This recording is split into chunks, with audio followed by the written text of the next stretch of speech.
জয় নিতাই, জয় শ্রী রাধেশ্যাম। আগামী 15ই মার্চ রবিবার পাপমোচনী একাদশী। এই একাদশী ব্রত আপনারা সবাই অবশ্যই করবেন। আসুন আজকে আমরা জেনে নিই এই একাদশীর দিন আমরা কি কি করব আর কি কি করব না, কি আমাদের করা উচিত নয় এবং কি কি কাজ আমাদের অবশ্যই করা উচিত। আগে আমরা জানি কি কি কাজ আমাদের করা উচিত নয়। যে কাজগুলো এই দিন আমরা করব না তার মধ্যে প্রথম হচ্ছে আমরা সেদিন পঞ্চশস্য গ্রহণ করব না। পঞ্চশস্য থেকে আমরা দূরত্ব বজায় রাখব। আর কি করব না? মিথ্যা কথা বলবো না, পরনিন্দা পরচর্চা করব না, হিংসা করব না, কাউকে দুঃখ দেব না। এই কাজগুলো আমরা যদি না করি তাহলে প্রথমত আমাদের এই উপকার হবে, পাপ থেকে বিরত থাকবো আমরা। তাই অবশ্যই মিথ্যা কথা না বলা, হিংসা না করা, পরচর্চা পরনিন্দা না করা, এগুলা থেকে বিরত থাকবো। পঞ্চশস্য থেকে দূরে থাকবো, অর্থাৎ আহার করব না। আর নিরামিষ আহার করুন অবশ্যই। এই দিনে মাছ, মাংস, মদিরা, বেসন ইত্যাদি থেকে দূরে থাকুন। এই নিয়মগুলা পালন করতে পারলে আমরা পুণ্য না করতে পারি, পাপ করব না। এবার আসুন আমরা জেনে নিই কি কি কাজ আমরা করব।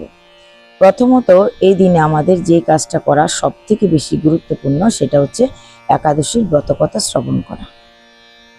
এই দিনে আমরা অবশ্যই একাদশীর ব্রতকথা শ্রবণ করব, ভগবানকে প্রণাম করব, ভগবানকে অর্চন করব, বন্দন করব, পূজন করব, ভগবানের কথা শ্রবণ করব, হাতে তালি দিয়ে ভগবানের কীর্তন করব, ভগবানের কিঞ্চিত প্রসাদ সেবা করব আর হরিগান করব, অর্থাৎ হরির গুণগান করব বা নাম কীর্তন করব।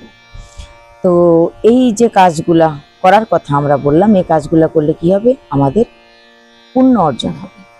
এই পাপমোচনী একাদশী ব্রত যারা পালন করবেন তাদের কি কি উপকার হবে? তারা কোন কোন পাপ থেকে মুক্ত হবে?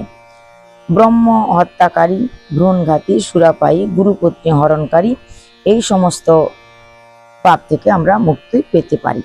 এমনকি শুধুমাত্র ব্রতকথা শ্রবণ করেও আমরা সমস্ত পাপ থেকে মুক্তি পেতে পারি। হরিকথা শ্রবণ করার ফলে আমরা গোদানের ফল প্রাপ্ত হতে পারি। গো কোটি দানে গ্রহণে চকাশি, মাঘে প্রয়াগে কোটিকল্পবাসী।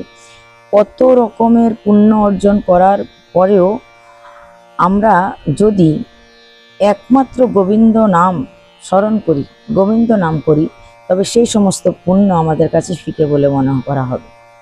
তাই একাদশীর দিন সবাই মিলে কীর্তন করুন, ভগবানের কথা শ্রবণ করুন আর ভগবানের অধরামৃত সেবা করুন। অবশ্যই আপনারা এই তিথি খুব আনন্দের সঙ্গে পালন করবেন, যাতে করে আপনাদের সবার অনেক উপকার হয়। জয় নিতাই, জয় শ্রী রাধেশ্যাম।